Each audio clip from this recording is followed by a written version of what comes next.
In this video, I'm going to show you how to set partial take profit in Exness. Now, the first thing you want to do over here inside their trading portal, you want to go ahead and of course first make an order. So I'm just going to enter a position over here. I'm going to open it up. I'm going to set a take profit, and I'm also going to set a stop loss over here like this. There we go. And I'm going to click on confirm by 0.01 lots.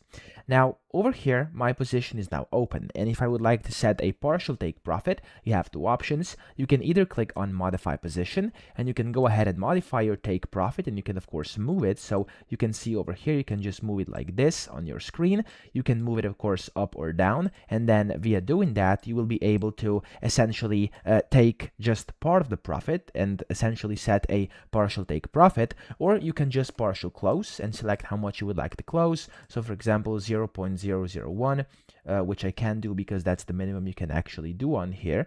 Yeah, you can just go and close that amount of lots, or modify as I showed you over here via either dragging on the chart over here or clicking the plus and minus buttons on your screen right now. So that's how you can set partial take profits. I hope this video helped you out. If it did, please subscribe to the channel and help me out as well.